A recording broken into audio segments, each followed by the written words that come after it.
আসসালামু আলাইকুম। Coder house বিডিএর পক্ষ থেকে আমি মোহাম্মদ মুর্শিদুল আরিফিন বলছি। আজকের টিউটোরিয়ালে আমি আপনাদেরকে দেখাবো যে পিএইচপি কোডকে কিভাবে এইচটিএমএল এর কোডের সাথে একত্রে ব্যবহার করতে হয়। তো চলুন দেখা যাক। আমি প্রথমে আমার পিসির এইচটি ডক্স নামক যে ফোল্ডারটি ছিল গতদিনের সেটি ওপেন করলাম। এখানে আমরা পার্ট 1-এ গতদিনে কোড করেছিলাম। এখন আমি একটি নতুন ফোল্ডার তৈরি করি, সেটির নাম দিলাম পার্ট 2। এখন পার্ট 2 ফোল্ডারের ভিতরে আমি একটি ফাইল তৈরি করব। মনে করুন সেটির নাম দিলাম index.php। এখন এই ফাইলটি আমি ওপেন করলাম। তো দেখুন, আমি নোটপ্যাডে আমার শুধুমাত্র পিএইচপির কোড লিখি। আমি কোনো এইচটিএমএল এর কোড প্রথমে লিখব না, শুধু পিএইচপি এর কোড লিখলাম। এবার ইকো করলাম। গতদিন আমি যে কোডটি লিখেছিলাম, যে টেক্সটটি, সেটাই লিখি। Coder house BD is a team in Bangladesh. এখন এটিকে যদি আপনারা ওয়েব ব্রাউজারে যদি রান করান তাহলে কি হবে? আমি এখানে ওয়েব ব্রাউজারের অ্যাড্রেসটি লিখি লোকাল হোস্ট পার্ট 2 index.php। আমি এটার ব্যাখ্যা করতেছি না, যেহেতু গত টিউটোরিয়ালে আমি এই বিষয়ে পুরোপুরি ব্যাখ্যা করেছি, এজন্য আমি আর ব্যাখ্যা করতেছি না এটি কিভাবে লেখা হয়। তো আমি এখন ইন্টার দিয়ে কোডটি রান করলাম। তো দেখুন, এখানে আমার আউটপুটে আসছে coder house BD is a very good team in Bangladesh. তো পিএইচপি দিয়ে আসলে আমি এরকম কোড লিখলে সেটি আমার আউটপুটে শো করবে, কিন্তু এইচটিএমএল এর কোনো কোড লিখি নাই বলে আমি এই যে ফন্টটা আপনারা দেখতেছেন, এটা বাই ডিফল্ট যে ফন্ট ফায়ারফক্স ওয়েব ব্রাউজারে সেটাই শো করছে। তো এই ফন্টটার রং যদি আপনি পরিবর্তন করতে চান, অথবা সাইজ বা ফন্ট ফ্যামিলি যদি আপনি পরিবর্তন করতে চান, তাহলে এটিকে আপনার এইচটিএমএল এর সঙ্গে কোড করতে হবে। তো এখন আমি এইচটিএমএল এর কোড লিখব।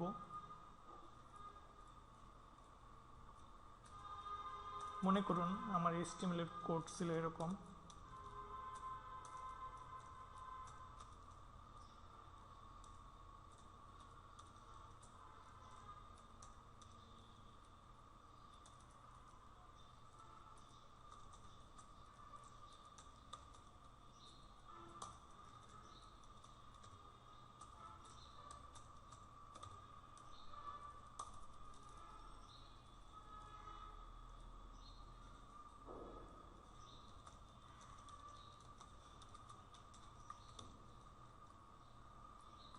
তো এটি হলো আমার এইচটিএমএল এর কোড এখান থেকে এ পর্যন্ত।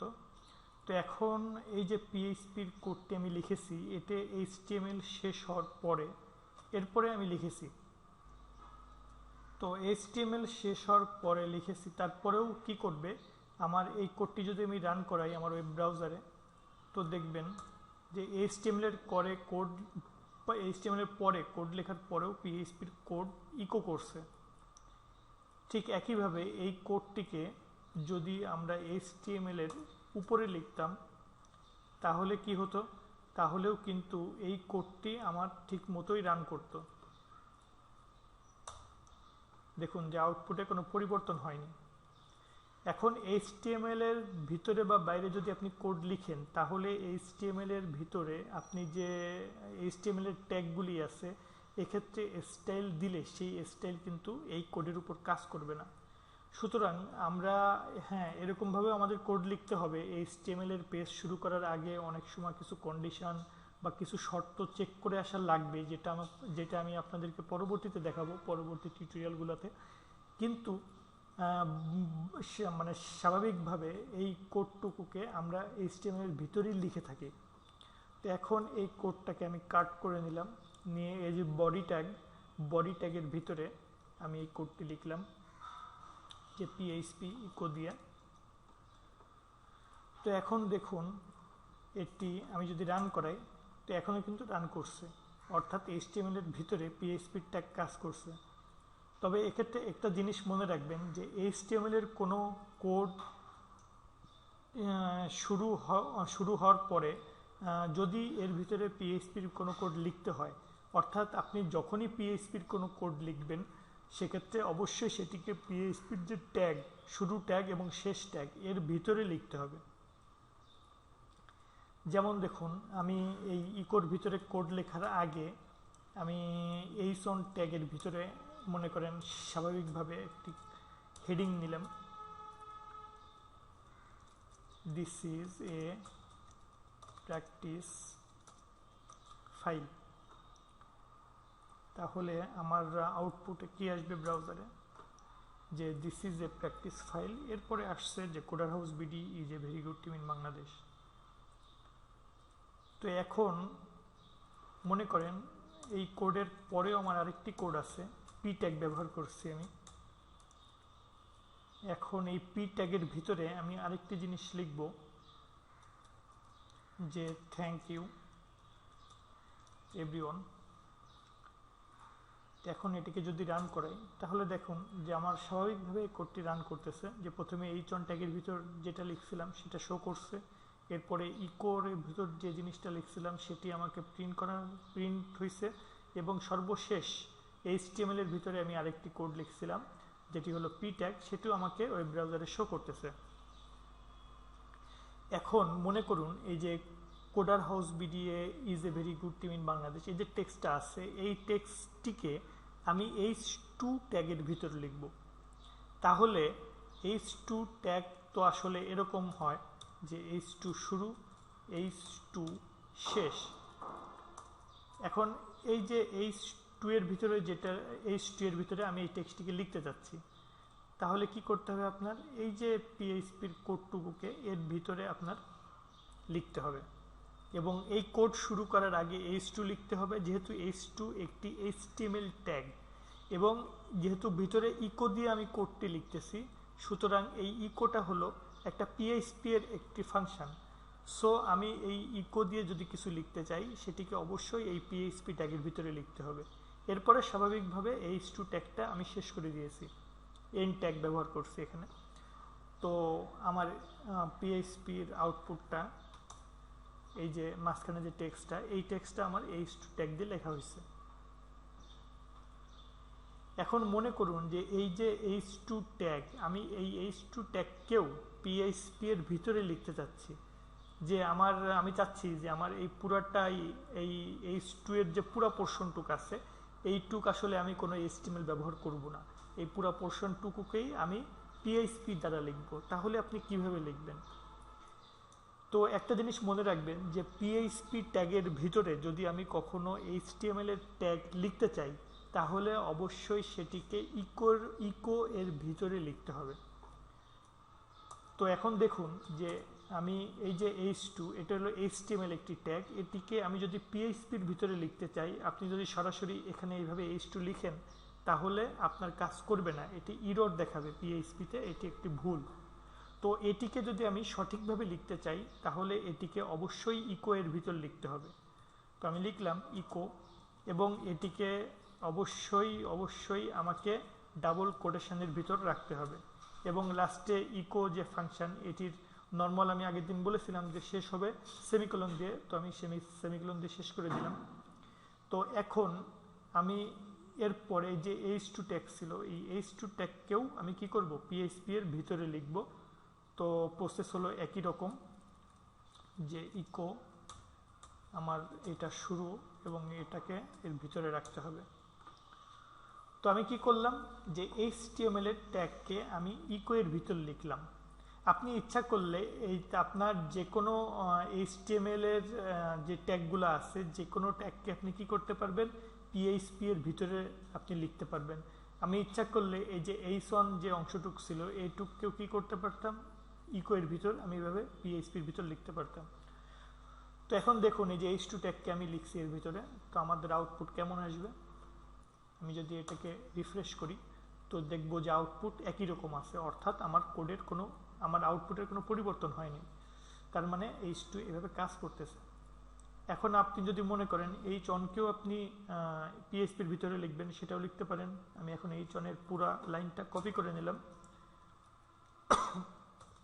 এখন আমি আগের মতোই এই যে ইকোর যে অংশ, এই অংশে সেটিকে পেস্ট করে দিলাম। একইভাবে এই যে পি ট্যাগ, এটাকেও আমি এখন পিএইচপির ভিতরে লিখব। তো এটিকে সিলেক্ট করে আমি কাট করলাম এবং আগের মতোই এটিকে এখানে পেস্ট করে দিলাম। এখন দেখুন আমার বডি ট্যাগের ভিতর কোনো এইচটিএমএল এর কোড নাই। বডি ট্যাগের ভিতর যে এইচটিএমএল এর কোডগুলো ছিল আমি সেগুলোকে সব পিএইচপি যে ট্যাগ, পিএইচপি ট্যাগের ভিতরে লিখছি।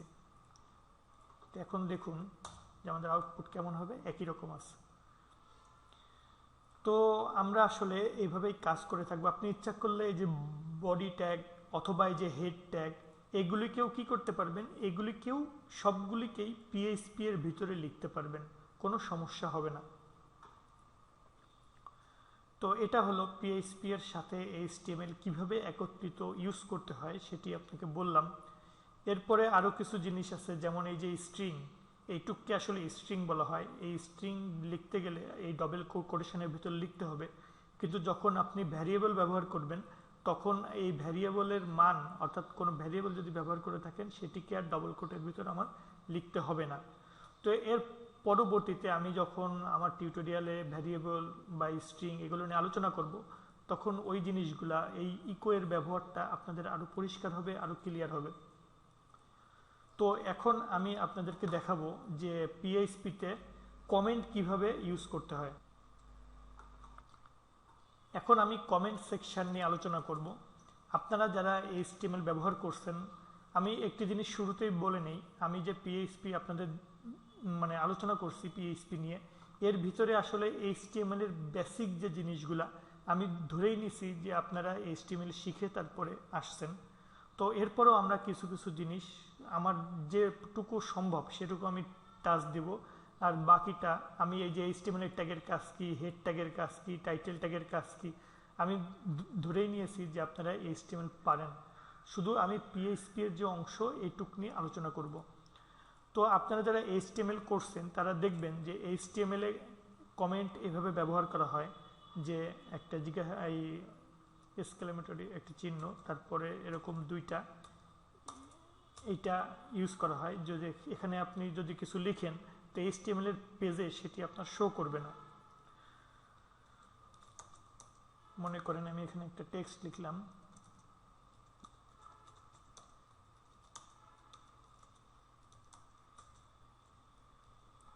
আমি এই যে এইচটিএমএল এর ভিতরে যে কমেন্ট লিখছি, তো আমি যদি এখন রান করাই, ওই কমেন্ট অংশের ভিতরে যেটি আছে সেটি কিন্তু আমাকে শো করেনি। তো এটি হলো এই যে কমেন্ট যে ট্যাগ, এই কমেন্ট ট্যাগের কাজ। তো ঠিক একইভাবে এই এইচটিএমএল এর মতোই পিএইচপিতেও কমেন্ট ট্যাগ ব্যবহার করা হয়। কমেন্টের জন্য কমান্ড আছে। তো পিএইচপিতে কমেন্টের জন্য সাধারণত 3 ধরনের কমান্ড ব্যবহার করা হয়। আমি 3টি আপনাদেরকে বলে দেব। তো প্রথম যে কমেন্ট স্টাইল, যেটি সাধারণত সি প্রোগ্রামিং ল্যাঙ্গুয়েজে ব্যবহার করা হয়ে থাকে, সি বা সি প্লাস প্লাস প্রোগ্রামিং ল্যাঙ্গুয়েজে যেভাবে ব্যবহার করা হয়, পিএইচপি সেটিকে সাপোর্ট করে। যেমন মনে করুন উপরের এই কমেন্টটুককে আমি কি লিখব, এখানে লিখব। তো দেখেন এটির রং কিন্তু পরিবর্তন হয় নাই। কমেন্ট ট্যাগের ভিতর আসলে সেটি অবশ্যই এরকম সবুজ কালার হয়ে যাবে, যেহেতু আমি নোটপ্যাড প্লাস প্লাস ব্যবহার করতেছি এবং ডিফল্ট নোটপ্যাড প্লাস প্লাসে কমেন্ট করার যে রুল সেট করে দেওয়া হয়েছে সেটা হলো কমেন্ট অংশটুকু অবশ্যই এরকম সবুজ কালারের হয়ে যাবে। তো দেখুন আমার এটা এখনো সবুজ কালার হয়নি, তাই বুঝলাম যে এটি আসলে কমেন্ট হয়নি। তো আমি এইটিকে দিয়ে কমেন্ট দিব। তো এই যে দুইটা স্ল্যাশ আমি দিলাম, দুইটা স্ল্যাশ চিহ্ন দেওয়ার পরে আপনি যাই লিখেন না কেন এই লাইনে, সেটি কি হবে, আমি এরকম লিখতে লিখতে এরকম লম্বা চলে গেলাম, মনে করুন হাবিজাবি যা খুশি লিখলাম এখানে, এটা কিন্তু এখনো এক লাইনে আছে, পরের লাইনে কিন্তু আসেনি, আমার পেজ ব্রেক করে পরে চলে আসছে অটোমেটিক। তো এই যে ডাবল স্ল্যাশ, এইটা দিয়ে সিঙ্গেল লাইন কমেন্ট বোঝায়, অর্থাৎ আপনি একটা লাইনে যত কিছু আছে সেটিকে বন্ধ করতে পারবেন এরকম কমেন্ট দিয়ে, এবং এটি আপনার আউটপুটে কোনো রকম ইফেক্ট ফেলাবে না। তো তো দেখুন আমি রান করাইলাম আমার পিএইচপি কোডটাকে, আবার রিফ্রেশ করালাম। তো দেখুন ওটা কিন্তু আমার আউটপুটে আসেনি। তো মাল্টিপল লাইন কমেন্টের জন্য আপনি এই সিম্বলটা ব্যবহার করতে পারবেন না, এটা হলো সিঙ্গেল লাইন। আপনার অনেক সময় প্রয়োজন হতে পারে যে আমি 3টা লাইন একসাথে কমেন্ট দেব। তো দেখুন আপনি যদি 3টা লাইন কমেন্ট দিয়ে ব্যবহার করতে চান তো আপনাকে এইভাবে করতে হবে।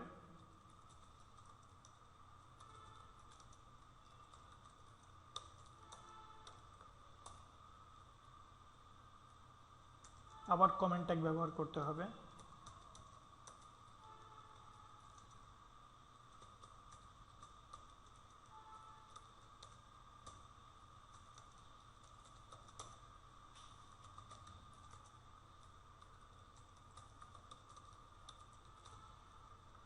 তো দেখুন আমি চাচ্ছি যে আসলে আমার কোম্পানি ইনফরমেশনগুলো এরকম, যেটা ওয়েবসাইটে শো করবে না, কিন্তু আমার যে কোড, এই কোডের ভিতরে এইটা হিডেন অবস্থায় এটা লেখা থাকবে।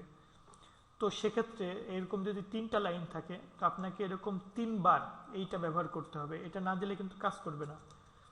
অর্থাৎ এই যে আপনি প্রথম লাইনের জন্য একবার ব্যবহার করবেন, দ্বিতীয় লাইনের জন্য একবার ব্যবহার করবেন এবং তৃতীয় লাইনের জন্য আরেকবার ব্যবহার করবেন। তো এরকমভাবে যদি আপনার 40টা বা 50টা লাইন থাকে, যেটিকে আসলে বারবার এরকম প্রত্যেকটা লাইনের আগে এরকম দুইটা দুইটা করে স্ল্যাশ দিয়ে যদি 50টা লাইনে স্ল্যাশ দেওয়া, এটা আসলে একটি বিরক্তির ব্যাপার। তো সেক্ষেত্রে পিএইচপি আপনাকে আরেকটা সুযোগ দিছে, সেটি হলো মাল্টিপল লাইন কমেন্ট ব্যবহার করা। মনে করুন আমি এতগুলি ব্যবহার না করে আমি যে লাইন থেকে যে লাইন পর্যন্ত কমেন্ট ট্যাগ ব্যবহার করব সেটিকে এভাবে দিয়ে দেওয়া, 2টা স্ল্যাশ, মাঝখানে 2টা স্টার চিহ্ন। তা প্রথম যে অংশটুক, এই প্রথম অংশটুক শুরুতে আর শেষ অংশটুক আপনার দিতে হবে শেষে। তো আমি শেষ অংশটুক কাট করে নিয়ে এখানে পেস্ট করলাম। তো এখন দেখুন আপনার যদি 100 লাইনও থাকে এর ভিতরে কোনো সমস্যা হবে না, একদম প্রথমে একবার এই সিম্বল ব্যবহার করবেন আর একদম শেষে আপনি এই সিম্বল ব্যবহার করবেন। তো এটাও কমেন্ট ব্যবহার করার, অর্থাৎ মাল্টিপল লাইন কমেন্ট করতে গেলে অনেক সময় এটা ব্যবহার করলে আপনার জন্য সুবিধা হবে। তো এটিও পিএইচপিতে একটি কমেন্ট ব্যবহার করার একটা রুল। আরেকটি রুল আছে পিএইচপিতে কমেন্ট ব্যবহার করার, সেটি হলো হ্যাশ চিহ্ন দিয়ে। এটা অবশ্য সিঙ্গেল লাইন, এটাকে সাধারণত শেল যখন ব্যবহার করা হয় লিনাক্সের জন্য বা অন্যান্য কমান্ড প্রম্পটের ক্ষেত্রে, সেক্ষেত্রে দেখা যায় যে এই সিম্বলটা বেশি ব্যবহার করা হয়। তো আপনি ইচ্ছা করলে পিএইচপিতে এই হ্যাশ চিহ্ন দিয়েও এই এক সিঙ্গেল লাইন কমেন্ট আপনি ব্যবহার করতে পারবেন। তো আজকের টিউটোরিয়ালে মোটামুটি এ পর্যন্তই। এর পরবর্তী টিউটোরিয়ালে আমি আপনাদের সামনে ভ্যারিয়েবল নিয়ে আলোচনা করব। তো আশা করছি এর পরবর্তী টিউটোরিয়াল পর্যন্ত আমাদের সাথে থাকবেন। তো আজ এ পর্যন্তই, সবাই ভালো থাকবেন।